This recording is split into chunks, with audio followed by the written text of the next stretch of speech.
지금 코로나 때문에 이 여행이 중지되었지만 세계에 수없이 많은 그리스도인들이 이 이스라엘 땅으로 이렇게 여행을 떠납니다. 이스라엘 땅에 가면 정말 전 세계에서 몰려온 그리스도인들을 한 곳에서 볼 수가 있습니다. 물론 그리스도인만 보는 건 아니죠. 로마 캐톨릭 또는 그리스 종교 있는 사람들도 또 이슬람 그 사람들도 섞여 있는 게 이제 이스라엘 가면은 볼 수 있습니다. 근데 우리가 이스라엘 여행을 어떻게 표현하냐면 성지순례라 이렇게 이야기를 합니다. 많은 사람들이 이스라엘을 성지로 생각하기 때문입니다. 이스라엘 땅인데 우리가 이스라엘을 성지라 이렇게 생각하는 이유는 이스라엘이 성경의 땅이기 때문입니다. 모든 곳이 다 하나님의 성지죠. 하나님이 다스리는 곳, 하나님이 계신 곳이 성지인데 우리는 유독 이제 이스라엘만 성지라 생각하죠. 여러분 대한민국 원당을 성지라고 생각하십니까? 여러분 성지에 오셨습니까? 이 성지에 오신 건데도 우리는 마치 이것은 성지가 아니고 저 이스라엘만 성지라고 생각을 해서 성지순례 이런 말을 쓰죠. 저는 잘 안 씁니다. 이스라엘 땅 여행하는 거지 성지를 순례하는 건 아니죠. 그러나 이제 그렇게 말할 수 있었던 근저에는 아무래도 이제 성경의 땅이기 때문에 그럴 것입니다. 그러나 복음을 받은 우리들은 이 거룩한 땅, 성지의 의미를 정말 잘 이해하고 있어야 합니다. 성지는 하나님이 다스리는 곳입니다. 그래서 하나님이 다스리는 모든 것은 다 거룩한 땅이고 그것은 그 성지라 하는 거죠. 그럼 이제 의미가 좀 달라지겠죠. 여러분 가정도 성지고 여러분의 직장도 성지가 되는 겁니다. 그래서 여기는 교회당이잖아요. 예배당, 예배하는 장소이죠. 물론 예배하는 장소이기 때문에 다른 장소보다는 조금 의미가 다르게 섬겨야 되지만 그렇다고 해서 이곳을 또 거룩한 곳, 이곳만 거룩한 곳이고 우리 집은 거룩한 곳이 아니다 생각하는 것도 잘못된 겁니다. 그러니까 모든 곳이 다 하나님이 다스린다면 그것은 거룩한 땅이다라고 하는 사실을 잘 인식하고 있는 게 참 중요합니다. 이렇게 말씀드리면 오늘 예레미야가 성지에 대하여 아주 의미 있는 말씀을 하기 때문에 그렇습니다. 40절 말씀에 다 여호와의 성지가 되고 라고 말씀합니다. 모든 밭으로 다 여호와의 성지가 되고 밭이 성지가 되는 겁니다. 이게 되게 의미심장한 표현을 담고 있습니다. 이 말씀이 어떤 의미를 가지고 있는지 우리가 좀 본문을 좀 살펴보고 우리에게 주시는 가르침을 좀 나누고자 합니다. 여러분 이 말씀을 읽으면서 쭉 이 말씀을 어떤 내용인지 아마 여러분 머리로 이렇게 좀 생각하고 있으리라 봅니다. 하나 차례차례 살펴보겠습니다. 여러분 어떤 이 말씀이 우리에게 주어졌는지를 좀 생각해 봅시다. 오늘 말씀은 새 언약이 주어진 후에 이어지는 말씀입니다. 31절부터 34절까지는 새 언약을 예레미야 선지자를 통하여서 우리에게 주셨습니다.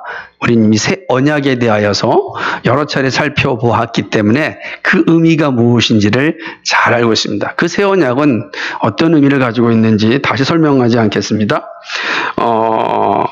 그런 이유에 오늘 35절에서는 창조주 하나님이시며 만군의 하나님이심을 선언합니다. 이게 어떤 의미가 있는지를 잘 이제 생각해 보십시오. 하나님은 해를 낮의 빛으로, 별을 밤의 빛으로 정하셨다. 이렇게 선언합니다. 우리가 아침에 일어날 때 해가 뜨고 저녁 때 별을 보죠. 누가 정하셨습니까? 하나님이 그렇게 정하자. 그렇게 낮에는 해를, 저녁에는 별로 존재하도록 하나님께서 자연 법칙을 정하셨습니다. 바다에 가면은 파도가 일어납니다. 파도. 저는 정말 바다를 좋아하기 때문에 파도를 너무너무 좋아합니다. 바다를 좋아하니까 파도도 좋아하겠죠. 그러니까 파도만 좋아하겠어요. 파도 소리도 좋아합니다. 그래서 제가 감성이 충만할 때 쓴 시를 보게 되면 주로 이 바닷가에서 쓴 게 참 많아요. 그만큼 그 바닷가의 파도 소리가 참 좋습니다. 그래서 참 저는 이렇게 그 수련회도 주로 바닷가로 많이 간 기억이 많습니다. 근데 우리가 그 파도를 보고 파도 소리를 볼 때 이게 어떻게 생기는지 여러분 혹시 생각해 본 적 있습니까? 우린 잘 생각하지 않고 그냥 보는 거로만 신났고 와 소리 지르고 오잖아요. 그런데 오늘 예레미야 선지자는 뭐라고 얘기합니까? 그 파도를 하나님께서 만드셨고 소리도 하나님께서 정하셨다. 파도가 일 때 소리가 나는 거 저절로 나는 것이 아니라 하나님이 정한 규칙이다. 이렇게 말씀하는 거죠. 오늘 자연 세계를 만드신 분이 바로 하나님이시다라고 하는 것을 선언하는 겁니다. 이 자연 법칙은 오직 하나님만이 바꿀 수 있습니다. 아무도 이 법칙을 바꾼 적이 없고 바꿀 수도 없습니다. 이 수많은 시간이 흘렀지만 이 자연 법칙은 동일하게 운행되고 있는 걸 보게 됩니다. 36절은 이 35절의 사실을 밝히면서 다시 한번 강조를 하는데 만약에 이런 자연 법칙이 사라진다면 이스라엘 자손도 사라질 것이다. 이렇게 말씀합니다. 이거 매우 역설적인 의미죠. 자연 법칙이 아침에 해가 떠야 되는데 별이 뜬다면 어떻게 되겠습니까? 저녁에 해가 떠야 되는데 별이 떠야 되는데 해가 뜬다고요. 이러면 어떻게 되겠습니까? 이건 완전 이제 자연 법칙이 깨진 거죠. 만약 그렇게 깨진다면 이스라엘 자손도 사라질 것이다 라고 이야기하는 겁니다. 이 말은 역설적인 거란 뜻이에요. 다시 말하면 이 법칙이 바뀌지 않는 한 이스라엘 자손을 벌하지 않으시겠다라는 뜻이에요. 그러니까 영원히 이스라엘 자손이 존재하는 거죠. 자, 이 말씀을 이해할 때 31절과 34절에서 말씀했던 새 언약을 기억하면서 봐야 돼요. 그래야 이 본문 잘 이해가 되는 겁니다. 그리고 얘기하시는 거죠. 하나님께서 이스라엘 버리지 아니하신다라고 하는 그런 강조를 37절에서 하고 있는 것이 36절에서 하고 있는 것이죠. 그리고 37절에 와서도 다시 한번 이 사실을 강조하는 겁니다. 그런 의미에서 37절은 36절의 반복이라고 할 수 있어요. 35절이 선언이라고 한다면 36절과 37절은 그 선언에 대한 강조라 이렇게 볼 수가 있는 것이죠. 어떤 강조입니까? 이스라엘을 버리지 않으신다는 강조입니다. 이게 얘기하는 겁니다. 자, 누구든지 하늘 높이를 질 수 있다면 하늘 높이를 질 수 있다면 또 누구든지 이 땅의 기초를 질 수 있다면 라고 말하는 겁니다. 만약에 이 하늘 높이를 질 수 있고 땅의 기초를 질 수 있다면 내가 이스라엘이 한 모든 행위로 인하여 그들을 벌할 것이다. 이렇게 말합니다. 그런 사람만 있다면 이렇게 표현하는 거예요. 누가 이스라엘은 왜 심판하지 않으십니까? 라고 할 때 말씀하는 너희가 저 하늘 높이를 잴 수 있고 땅의 깊이를 잴 수 있다면 내가 벌하겠다 라는 말씀이 무슨 말이죠? 누구도 하늘 높이를 잴 수 없고 땅의 깊이를 잴 수 없어요. 다시 말하면 내가 이스라엘을 벌하지 않으시겠다 이렇게 말씀하는 것입니다. 이 말씀 새 언약을 전제해서 이해하셔야 됩니다. 그런 후에 38절과 39절에서 하나님께서 다시금 예루살렘 성을 회복하고 건축할 것이라고 말씀합니다. 비록 바벨론에 의하여서 파괴된 성전이지만 하나님께서 다시 회복하시겠다 이렇게 말씀하시는 것입니다. 실제로 예루살렘 성은 느헤미야 시대 때 다시금 회복됩니다. 느헤미야 3장 1절 말씀을 보게 되면 대제사장 엘리야십이 그 형제 제사장들과 함께 일어나 양문을 건축하고 성별하고 문짝을 달고 또 성벽을 건축하여 한메아 망대에서부터 하나넬 망대까지 성별하였고 거룩하게 구별하였다 이렇게 돼 있죠. 오늘 말씀 보게 되면은 38절에 보니까 뭐라고 됐습니까? 이 성을 하나 낼 망대에서부터 모퉁이 문까지 여호와를 위하여 건축할 것이라. 이 모퉁이 문이 어딘지는 정확하게 이제 알 수가 없습니다. 많은 사람들이 이렇다라고는 이야기하고 있지만 실제로는 이야기 있지 않다라고 하는 것이죠. 자, 그러나 이제 보십시오. 예, 그러나 궁극적으로 이 내용, 그러니까 느헤미야 때 바벨론에 의하여 무너진 그 예루살렘이 회복되었지만, 그러나 궁극적으로는 예수 그리스도로 인하여 교회로 온전히 회복되어짐을 의미하는 겁니다. 이제 이 사실 한번 살펴볼 텐데요. 이렇게 회복된 이스라엘은 이제 거룩한 곳이 됩니다. 40절을 보게 되면은 시체와 잿더미가 가득한 모든 골짜기들이 다 하나님의 거룩한 땅 성지가 됩니다. 이게 참 의미심장하지 않아요? 뭐라고 되어 있냐면 시체와 잿더미 골짜기, 시체와 잿더미 골짜기가 다 어떻게 된다고요? 성지가 되는 거예요. 무덤가가 이게 성지가 된다. 이게 상상할 수 없는 거죠. 왜 그러냐면 시체는 다 만지는 자는 부정한 자라 그랬어요. 그죠? 이스라엘 율법에 시체를 만지면 부정한 자가 되는 거예요. 부정한 곳이 어디예요? 시신이 있는, 시체가 있는 곳이에요. 그런데 하나님께서 그 시체가 있는 곳이 어떻게 된다고? 거룩한 땅, 성지가 될 것이다. 이렇게 말씀하는 거예요. 엄청 중요한 거죠. 그리고 이렇게 거룩한 땅이 된 이 성지는 다시는 뽑히거나 허물어지지 않을 것이다. 전복되지 않을 것이다. 라고 이야기하는 것입니다. 영원한 성지가 될 것이다. 이렇게 말씀하고 있습니다. 이게 지금 35절로부터 40절까지 말씀이에요. 그런 생각해 보세요. 다시 회복된 예루살렘, 또 예루살렘 성전이 영원히 존재합니까? 그러지 않잖아요. 그죠? AD 70년에 디도 장군에 의하여서 예루살렘 성전이 돌 위에 돌 하나도 남지 않고 좀 파괴됐단 말이에요. 사라진 겁니다. 그러면 이제 이 말씀을 생각해 봐야 되겠죠. 아니, 영원히 40절 말씀에 다 여호와의 성지가 되고 영영이 다시는 뽑히거나 전복되지 않으리라 이렇게 말씀하고 있어요. 그럼 어떻게 되겠죠? 근데 이미 역사적으로는 더 다 뽑히고 파괴되고 허물어졌습니다. 그러면 예레미야 선지자의 말씀이 이게 거짓입니까? 이게 거짓된 예언일까요? 그런 건 아닙니다. 그런 의미를 가지고 있는 게 아니고요. 이미 우리가 살펴보았듯이 새 언약의 빛에서 지금 우리 이 말씀을 보고 있는 겁니다. 다시 말한다면은 예레미야의 말씀은 영적 이스라엘인 그리스도인과 거룩한 성전인 교회를 의미하는 겁니다. 그러니까 다시는 이스라엘이 멸망하지 않을 것이다.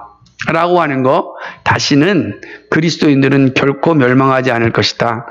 예루살렘 성이 영원할 것이다. 그것은 바로 그리스도의 몸된 교회가 영원할 것이다. 라는 사실을 말씀하는 것입니다. 이거를 다시 얘기한다면 새 언약 백성과 교회는 결코 뽑히거나 허물어지지 않을 것이다. 라고 이야기하는 겁니다. 그래서 이렇게 이제 하나로 묶은다면 35절로 40절의 핵심이 뭐죠? 새 언약 백성과 교회를 말씀하고 있는 거예요. 그러니까 새 언약 백성은 영원할 것이고 또 교회 역시 영원할 것이다 라는 사실을 의미하는 거예요. 근데 하나님께서 뭘 근거로 이렇게 이야기하죠? 천지의 법칙을 근거로 이야기하는 겁니다. 이 자연 법칙이 내가 정했다. 이 자연 법칙이 바뀌지 않는 한 내가 한 언약도 바뀌지 않을 것이다 라고 말씀하는 것입니다. 자, 이것이 오늘 본문을 통해서 우리에게 주는 내용이죠. 새 언약으로 약속된 영적 이스라엘의 영원함을 말씀하고 있는 것입니다. 자, 그렇다고 한다면 이 말씀이 구속사적인 의미에서 구체적으로 우리에게 무엇을 가르치고 있는지 한번 생각해 봅시다. 첫 번째는 새 언약은 영원한 언약임을 말씀합니다. 오늘 본문 안에 살펴보는 거예요. 새 언약은 영원한 언약입니다. 이미 언약은요, 하나님께서 우리에게 말씀하신 대로 영원합니다. 이미 노아와 맺은 언약 가운데서 내 자손과 영원히 언약을 맺을 것이다, 이렇게 말씀하셨어요. 영원한 언약이에요. 그 영원한 언약입니다. 그 언약이 이제는 예수 그리스도로 말미암아 새 언약 안에서 성취가 되어지는 거죠. 그 성취된 언약은 또 다른 언약을 올 필요가 없고 그 언약은 영원히 우리 가운데 주어지는 것입니다. 우리 본문 예레미야 31장 31절과 34절에서 새 언약을 말씀하시면서 그 새 언약은 돌판에 쓰여진 언약이 아니다 라고 말씀하였습니다. 우리의 마음판에 기록된 언약이다, 이렇게 말씀하셨습니다. 마음판에 기록된 언약, 그 언약은 어떤 언약이냐? 사라지는 언약이 아니라는 거예요. 또다시 새로운 언약이 오는 게 아니야. 이 자체가 새 언약이고 마지막 언약이고 영원한 언약이다, 이렇게 말씀하는 것입니다.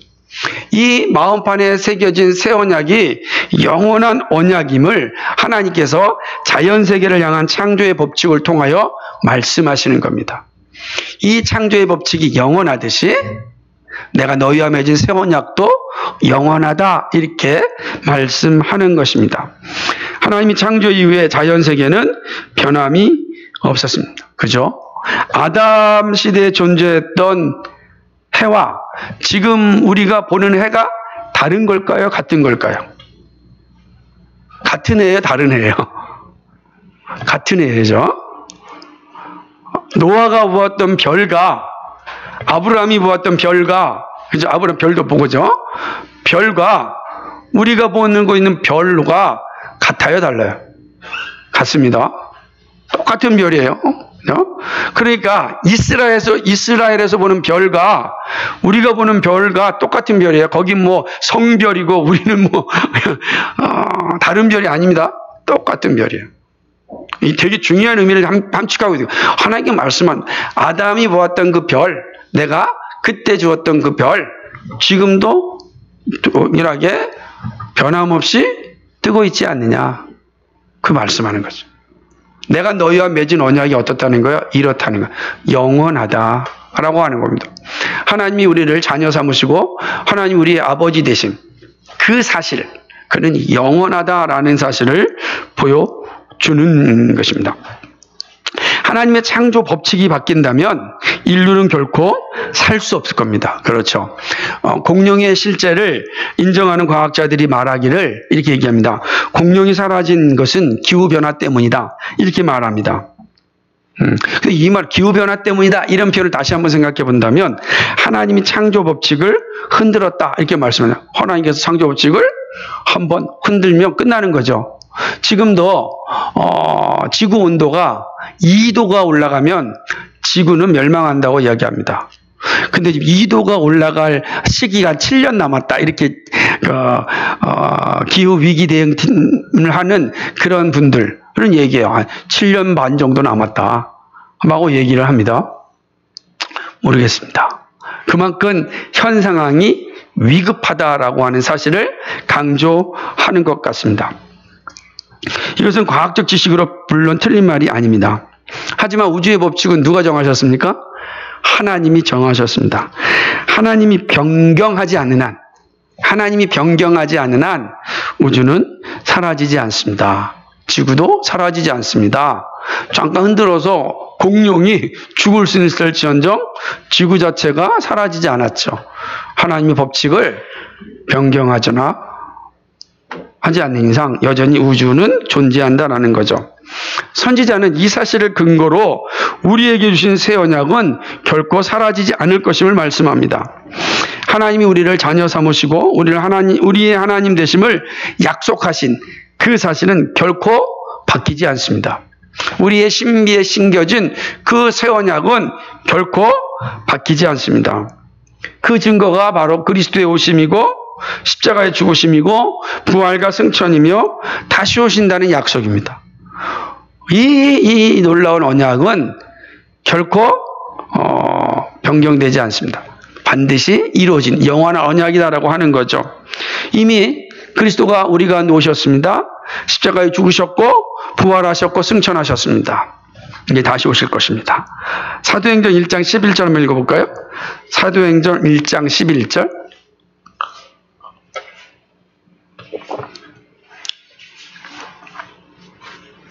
같이 읽겠습니다. 시작. 가로되 갈릴리 사람들아 어찌하여 서서 하늘을 쳐다보느냐. 너희 가운데서 하늘로 올리우신 이 예수는 하늘 가심을 본 그대로 오시리라 하였느니라. 아멘. 하늘로 가심을 본 그대로 오시리라. 재림의 약속을 우리에게 하셨습니다. 그대로 오실 겁니다. 이 약속입니다. 영원한 약속이죠. 오셔서 우리를 그 언약 가운데 서게 할 것입니다. 예수님이 다시 오십니다. 왜 다시 오시죠? 왜 다시 오실까요? 새 언약이기 때문입니다. 새 언약. 하나님께서 맺으신 언약을 하나님이 성취하시기 때문입니다. 새 언약은 영원합니다. 다른 언약이 존재하지 않습니다. 새 언약으로 우리는 영원히 하나님을 찬양하고 경배하는 자녀의 삶을 살게 됩니다. 이것을 천지의 법칙을 통하여 우리에게 분명하게 알려주셨습니다. 자, 우리가 이 사실을 안다면 우리가 오늘 저녁에 갈 때 하늘을 보고 달과 별을 보면서 뭘 생각해야 됩니까? 하나님의 새 언약을 생각하는 겁니다. 아침에 해가 뜰 때 뭘 기억하시면 됩니까? 하나님의 새 언약을 기억해야 됩니다. 우리는 하나님께서 우리의 다시 오신다고 하는 그 언약, 오늘도 지속되고 있음을 떠오르는 해를 통하여, 뜨는 별을 통하여 확인하는 거예요. 우리 그리스도인의 삶이란 정말로 이렇게 다이내믹하게 살아가는 거예요. 우리는 아침부터 저녁까지 어디 속에 살아갑니까? 하나님의 언약 가운데 살아갑니다. 이 세상 사람들은 뜨는 해와 뜨는 별을 보고도 아무 감흥이 없어요. 아, 멋있다. 그 정도에 끝납니다. 그러는 멋있다를 넘어서 하나님의 언약을 확인하는 겁니다. 오늘 해가 떴고 별이 뜸으로 하나님께서 우리의 선조와 약속하셨던 그 언약이 이루어질 것이다. 영원한 언약을 오늘도 우리는 보고 있고 그 언약 가운데 우리는 살고 있구나. 이걸 확신하는 겁니다. 이게 얼마나 담대합니까? 우리는 이 약속을 받은 자답게 오늘도 살아가는 겁니다. 오늘 별을 보면서 하나님께 감사할 수 있기 바랍니다. 두 번째는 본문을 통해서 할 수 있는 건 그리스도인의 구원은 영원하다라고 하는 것이죠. 자연법칙을 통하여 하나님은 그리스도가 이루신 인류의 구원이 영원함을 말씀합니다. 이스라엘이 죄가 없어서 구원하신 거 아닙니다. 그래서 이스라엘이 죄가 없으니까 구원하지 않은 거 아니라는 거죠. 무슨 말이냐면 우리 다 죄가 있잖아요. 그죠? 죄 없는 사람이 아무도 없죠. 죄가 없으니까 구원하고 죄가 있으니까 구원하지 않고 그러지 않아요. 이스라엘도 여전히 죄가 있었습니다. 죄가 없기 때문에 구원한 게 아니고 죄가 있음에도 불구하고 구원하셨습니다. 이스라엘은 죄가 조금 있는 게 아니라 너무 많았습니다. 하나님의 거룩한 선물을 받았는데 그 거룩한 선물을 그들은 거룩하게 사용하지 않았습니다. 하나님의 백성 되기를 스스로 거부한 불순종을 저질렀고 또한 동시에 우리가 잘 알듯이 우상 숭배에 빠진 그러한 민족이었습니다. 이런 민족을 구원해야 될 이유가 어디 있겠습니까? 근데 하나님께서 그 백성을 버리지 않으셨습니다. 버리지 않았어요. 그래서 하나님이 하신 일이 뭡니까? 그들을 구원하기로 작정하셨습니다. 하나님의 구원의 작정에는 무조건적인 은혜와 사랑이 있지만 그러나 거기에는 공의가 항상 동반하였습니다. 하나님의 공의는 이스라엘을 향한 징계였습니다. 이스라엘의 죄에 대하여 하나님께 징계하십니다. 이 징계는 부모가 자녀를 사랑하는 그런 마음으로 행하는 징계였습니다. 하지만 그 하나님의 징계는 이스라엘 백성들을 하나님의 품에서 떠나가게 하려고 하는 것이 아니라 그 품으로 돌아오게 하시려는 징계였습니다. 그러므로 죄가 있지만 구원에서는 떨어지지 않게 하셨습니다. 하나님은 자녀를 향한 구원의 은혜를 설명하기를 또 자연법칙을 통하여 말씀합니다. 너희가 하늘이 높은 걸 알겠느냐, 땅이 깊은 걸 알겠느냐라고 질문하십니다.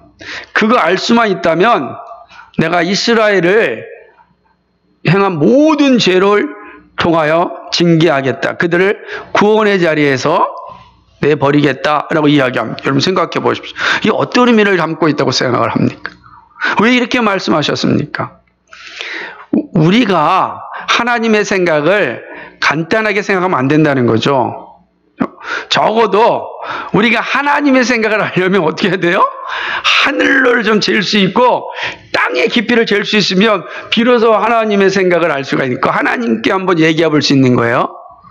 우리 알 수 없잖아요. 하나님 하신 말씀이 뭡니까? 그러면 뭐라는 거예요? 내 말에 순종하라는 거죠. 우리 하나님의 말씀에 순종하는 겁니다. 하나님이 행하신 일에 대하여 우리는 순종하는 겁니다. 우리는 다 할 수 없습니다. 그죠? 우리는 나타난 일만 아는 거예요. 오묘한 일에 대해서는 도저히 알 수가 없는 겁니다. 왜 하나님께서 죄인된 우리를 구원하셨을까요? 모른다고요. 그죠? 하나님께서 우리를 죄의 자리에서 내치지 아니하시고 다만 채찍질만 가하시고 우리를 구원하신 겁니다. 그게 하나님의 사랑이죠. 하나님의 은혜인 것입니다. 이 말은 하나님께서 이스라엘이 범한 죄를 간과하신다. 아니 이거 모른 척 하신다. 그런 것이 아닙니다. 그 죄는 죄대로 징계하시는 것입니다. 죄는 다스리지만 버리지 않으신다라는 말씀이죠. 그것이 하나님의 언약 때문에 그래요. 이 언약을 이해할 수 없으니까 사람들이 혼돈을 겪는 거예요. 근데 하나님의 언약은 영원한 언약이나 그러므로 이스라엘이 범한 죄로 인하여 하나님 스스로 언약을 파기하시지 않고 다시금 그들을 회복시켜 자녀 삼으시기로 작정하시는 거죠. 그래서 아주 보기에 마음이 아프고 아주 나쁜 모습을 하고 있지만 그들을 버리지 않고 때려서라도 다시금 자녀의 자리로 돌아오게 하시는 것이죠. 히브리서 12장 10절과 11절을 보면은 하나님의 마음이 잘 드러나 있습니다. 한번 찾아볼까요? 히브리서 12장 10절과 11절 말씀입니다.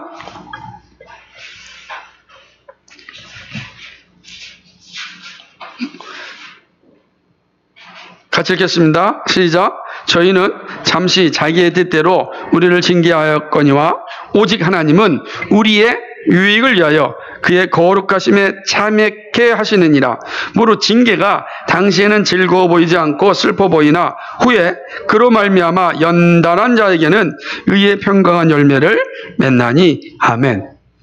왜 이렇게 하십니까? 구원받기로 작정된 하나님의 자녀는 주님께서 징계를 통해서라도 끝까지 구원의 길에 이르게 합니다. 그 이유는 하나님께서 자녀 삼으시기로 언약하셨기 때문입니다.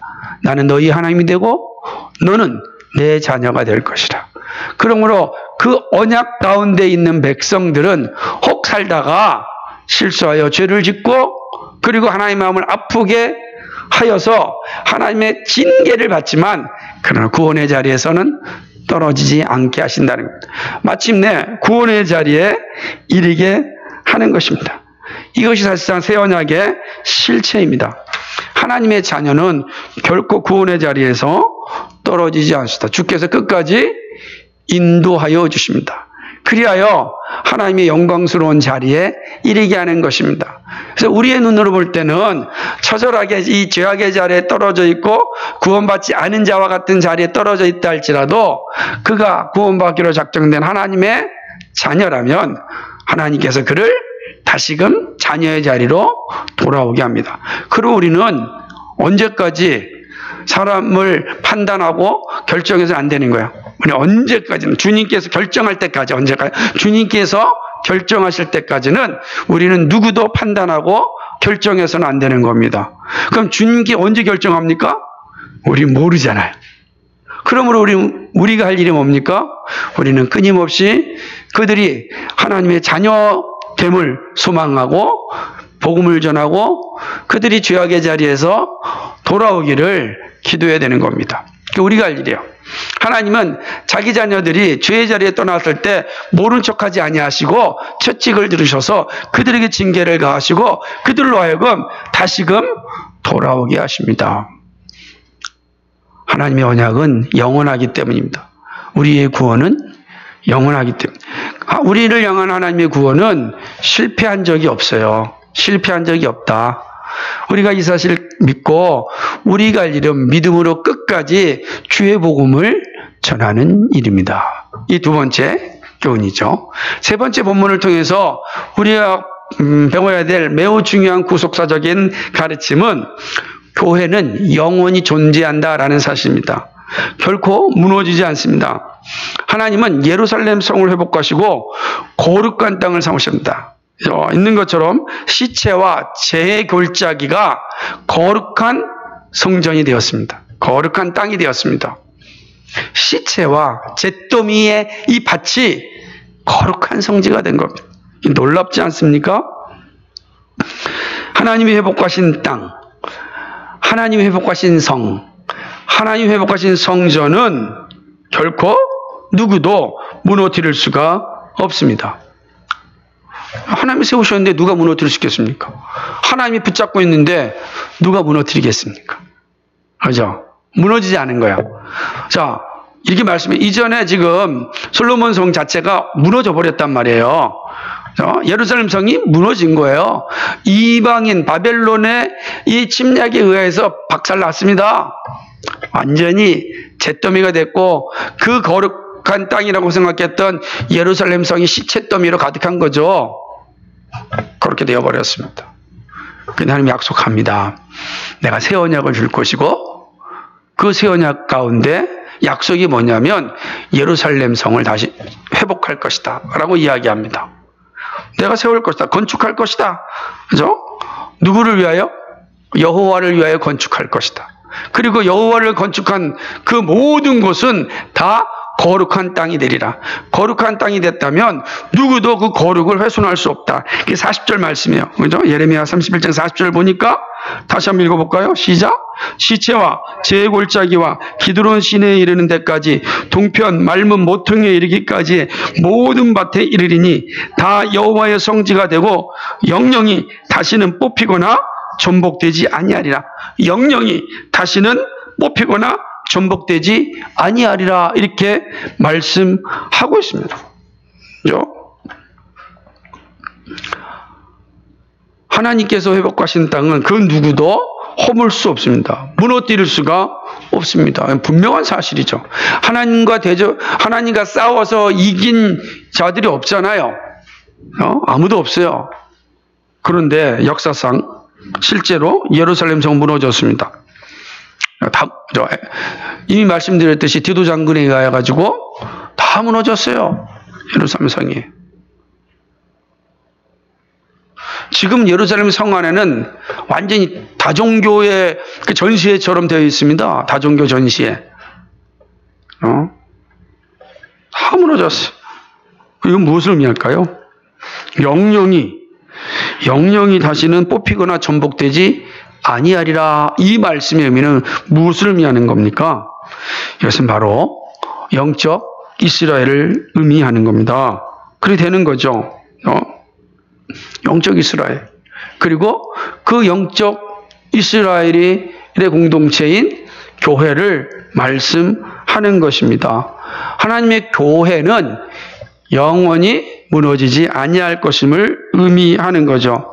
다시는 뽑히거나 전복되지 않습니다. 때때로 이스라엘 성전이 무너졌잖아요. 무너진 것처럼 보일 수 있는 거예요. 무너질 수도 보일 수 있다는 거예요. 아, 그러니까 끝났구나 생각할 수 있는 거예요. 그렇지 않다는 거예요. 우리의 눈에는 그렇게 보일 수 있지만, 그러나 약속된 말씀, 새 언약에 근거하여 우리에게 주신 약속에는 영영이 무너지지 않는다 라고 말씀하는 겁니다. 교회는 역사 가운데 수없이 많은 고난의 길을 걸어왔습니다. 교회가 파괴되기도 하고요, 무너지기도 하고요. 우리가 알다시피 중국의 그 교회들이 최근에 공산당 정권에 의하여 가지고서 막 불태워지고, 그 다음에 포크레인으로 교회를 찍어서 없애는, 교회당을 찍어서 없애는 그런 모습. 교회당이 없어지면 교회도 없어질 거라고 생각하였을 것입니다. 그러나 교회당 건물은 사라질 수 있습니다. 그런데 교회는 더 많이 성장하고 있습니다. 우후죽순 교회가 세워지고 있는 겁니다. 예배당 건물이 사라지는 것이 교회가 사라지는 것이 아닙니다. 교회가 더 바르게 세워지고 있음을 오늘의 중국의 역사를 통하여서도 볼 수가 있습니다. 선지자는 말합니다. 하나님의 교회는 영원히 존재할 것이고 결코 무너지거나 전복되지 않을 것이다 라고 말씀합니다. 지금 우리의 상황도 이 사실을 잘 보여주고 있습니다. 오늘 참 교회가 어려운 가운데 처하여 있습니다. 그러지 않습니까? 이 코로나19로 인하여서 일반적으로 많은 많은 분들이 힘들어하죠.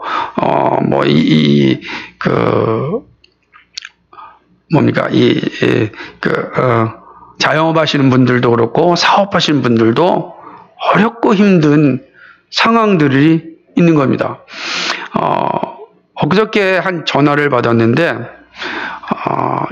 참 전화 얘기를 들으면서 참 마음이 아팠습니다.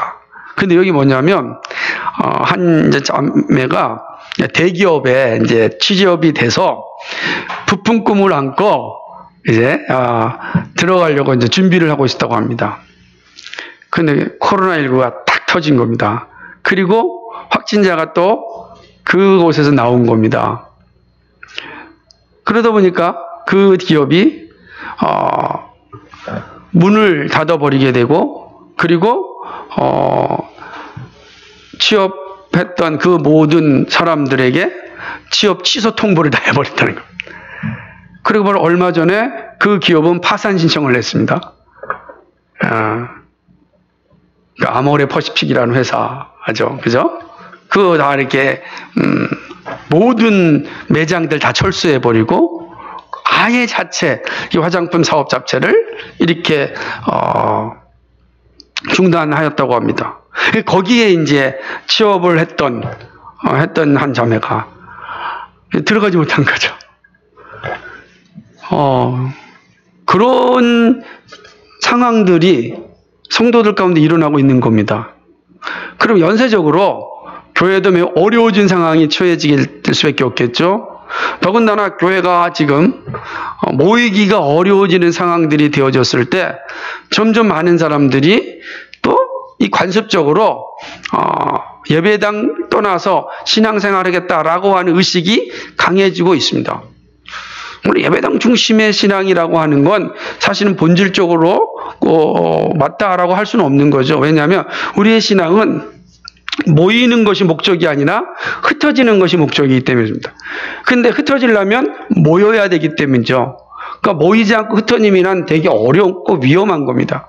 이 개념을 잘 이해 못하니까 그냥 흩어진 신앙으로 자신의 신앙을 다 만들어갈 수 있다라는 생각을 하는 거예요. 본질적으로는 흩어지기 위해서 존재하지만 흩어지려면 모여야 되는 거예요.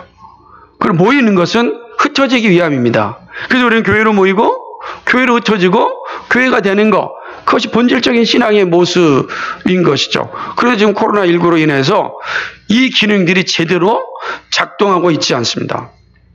더군다나 모이는 것은 인격적인 교제가 일어나는 것이고 눈과 눈을 통하여서 서로의 신앙과 삶을 확인하는 것이고, 그래서 서로를 통해서 기도의 정무목이 실제적으로 인격적으로 오고 가는 것입니다. 그럴 때 교회가 건강하게 세워지는 겁니다. 그럴 때 교회가 의미가 있어지는 것입니다. 그래야 흩어진 교회로서 살아갈 수 있는 힘을 갖는 겁니다. 근데 지금 모이는 교회로서의 역할이 축소되고 있습니다. 그럼 흩어진 교회로서의 역할이 강화될 수 있을까요? 저는 매우 부정적으로 보는 겁니다.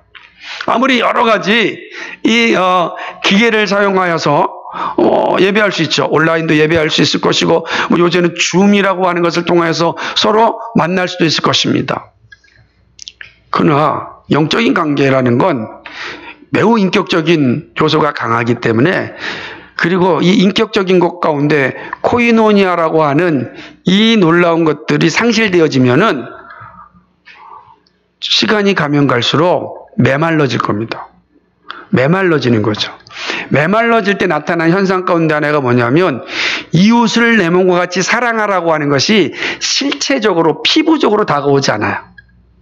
무슨 말이냐면, 오늘 우리가 모여서 이웃을 내 몸과 같이 사랑하는 것을 훈련하는 거예요. 우리가 훈련하고 있는 겁니다. 그래서 아픈 사람 위해서 우리가 사랑해주고 기도해주는 이런 것이 실제적으로 있는 거예요. 그것이 순간순간 일어나는 거예요. 순간순간 일어날 때 흩어져서도 그 관계가 유지되는 거예요. 그런데 흩어져 있으면 순간순간 이루어지는 이것이 이루어지지 않죠.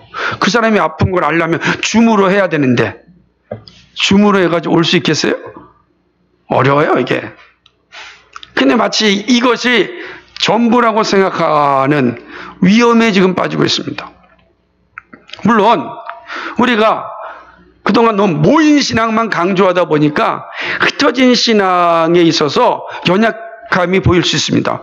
그것도 이번 코로나를 통하여서 나타나는 거예요. 모임만 강조하다 보니까 흩어진 자로서의 삶을 살지 못하는, 그러니까 자꾸 많은 분들이 불안해합니다. 어떻게 불안해합니까? 언니 흩어져 있는데 뭔가를 하나 더 해야 되는데, 그래서 줌으로 성경 공부도 해야 되고 뭔가를 해야 되려고 막 애를 쓰고 있습니다. 필요한 조치라고 생각을 합니다. 그러나 우리가 교회로 모이고 교회로 흩어지고 교회가 되는 이런 신앙을 가지고 있다고 한다면, 사실은 주일날 듣는 말씀 이것만으로도 우리는 1년을 버틸 수가 있는 겁니다. 그리고 여러분이 교회가 지정해주는 귀한 책을 통하여서도 끊임없이 영적인 양식을 공급받는 겁니다. 그러니까 이 두 가지만 있어도 돼요. 꼭 온라인으로 성경 공부를 하고 말씀을 나눠야만 우리 안에 영적인 문제가 회복되어지고 해결되어진다고 한다면, 그것은 개혁교회의 모습은 아닙니다. 개혁교회가 추구했던 모습은 아니죠. 우리가 알다시피 믿음의 선배들 왈도파들은 없어서도 그 산 속에, 토굴 속에서도 견뎠습니다. 1000년을 견뎠습니다. 1000년을 견뎌요. 1000년을. 말씀과 기도가 1000년을 토굴 속에 사는 삶을 이기게 하였습니다. 그것이 정말 개혁교회 성도의 아름다움이라고 할 수 있습니다. 근데 오늘 예레미야 선지자가 그걸 얘기하는 겁니다. 하나님께 세우신 교회는 영영이 무너지지 않을 것이다. 무너지는 것 같이 보일 수 있다. 많은 위험이 있고 많은 어려움이 있고 공격이 있다. 그러나 결코 무너지지 않는다. 라고 말씀합니다. 그 사실을 누가 말씀했습니까? 우리 주님께서 말씀하셨어요. 한번 찾아볼까요?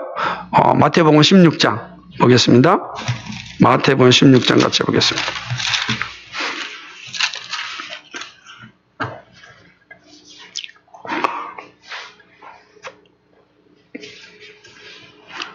찾으셨습니까? 18절 한번 읽어볼까요? 시작. 또 내가 내게 이르노니 너는 베드로라. 내가 이 반석 위에 내 교회를 세우리니 음부의 권세가 이기지 못하리라. 아멘. 음부의 권세가 이기지 못합니다. 음부의 권세가 하는 일이 뭐죠? 교회를 허무는 일입니다. 사단이 제일 좋아하는 게 뭐겠어요? 교회가 허물어지는 거예요.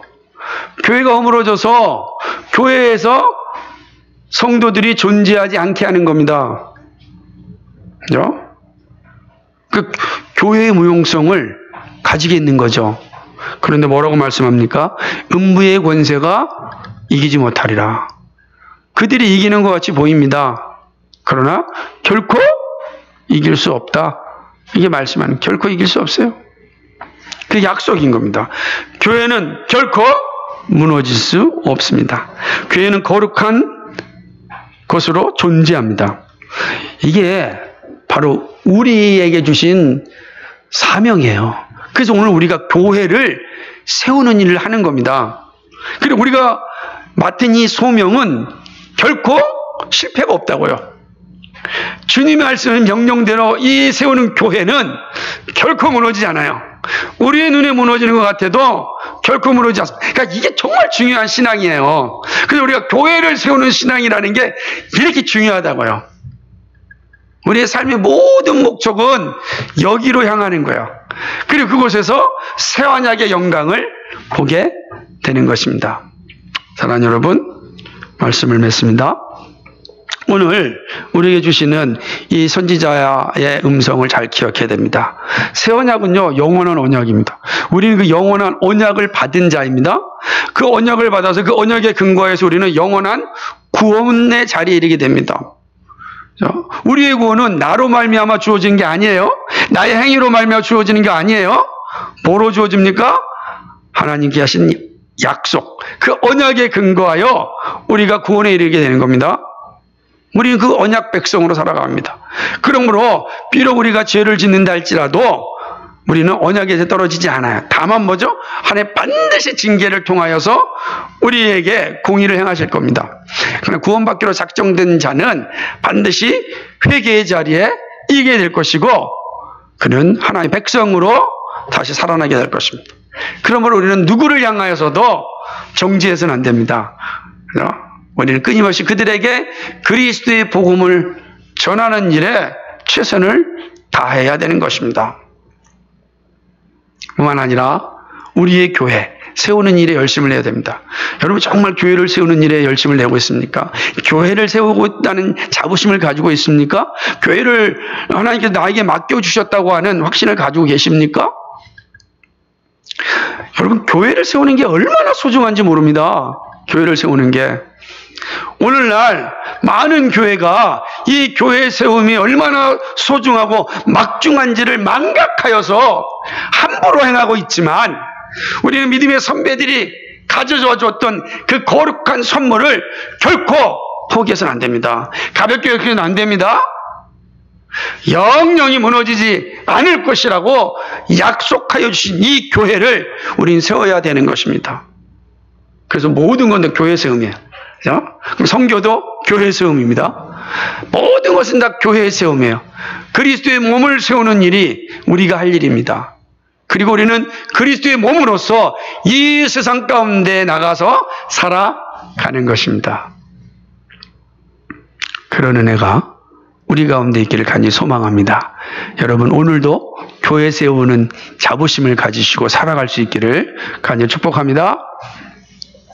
거룩하시고 자비하신 아버지 하나님, 고맙고 감사를 드립니다. 오늘 아침에 우리가 해가 뜰 때, 저녁에 별을 볼 때 하나님의 언약이 여전히 영원토록 유지된다는 사실을 알게 해주셔서 감사합니다. 하나님의 언약은 영원한 언약입니다. 우리를 자녀 삼으시고 우리의 하나님 되신다고 하는 이 놀라운 사실, 이 구원의 놀라운 소식은 영원합니다.